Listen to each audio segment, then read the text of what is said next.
अब त अति नै भयो साथी हो। यो भिडियोलाई यति धेरै सेयर गर्नु कि यो भिडियो त्यो बंगाली रिपोर्टरसम्म पुगोस्, जुन रिपोर्टरले हाम्रो आफ्नै शहर सिलिगुडीमा उभिएर हामीलाई विदेशीको लालसाना लगायो।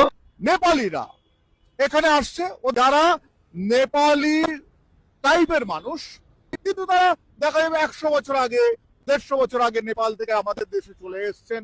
तर यसको माथि न त हाम्रो कुनै एमपी एमएलए ले मुख खोल्यो, न त यसको एगेन्स्टमा तिनीहरूले कुनै एक्सनै लियो। हामीले पुरै बुझिसकेका छौँ, भोट आउँदा मात्रै यिनीहरूलाई हाम्रो जातिको बारेमा याद आउँछ, भोट आउँदा मात्रै यिनीहरूलाई गोर्खाहरूको दुःख पीडा देख्छ, भोट सकेपछि यिनीहरूलाई सत्ताको मात्रै लोभ छ।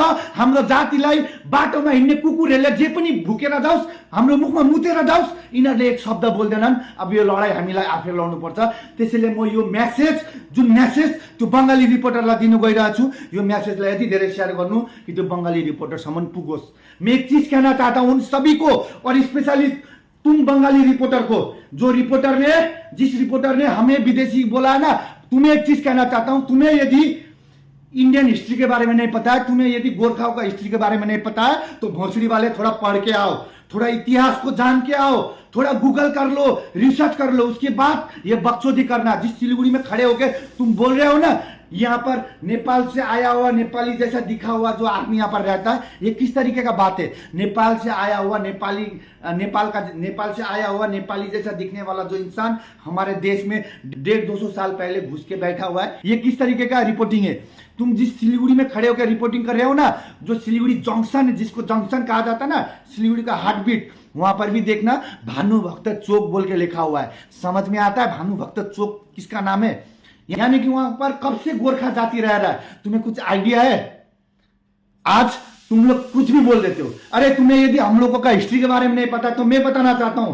पहली बार आजादी का बाद में पहली बार जब हमारे देश चलाने के लिए जो कॉन्स्टिट्यूट बनाया गया था ना, संविधान, हमारे डॉक्टर भीमराव अंबेडकर ने जो संविधान लिखा हुआ था ना, उसको अप्रूवल करने के लिए, उसको सहमत देने के लिए जो एक टीम बनाया गया था 284 यानी कि 284 मेंबर्स का जो टीम बनाया गया था, उसमें 15 औरत भी थे, महिला भी थे। पहली बार हमारे देश के कोई भी काम पे, उस चीज पे पेज नंबर 3 में जिसका साइन है ना, वहां पर हमारे गोरखे संतान श्री हरि बहादुर गुरुंग का भी साइन है। हरि बहादुर गुरुंग कोई बंगाली नहीं है, गोरखे संतान है।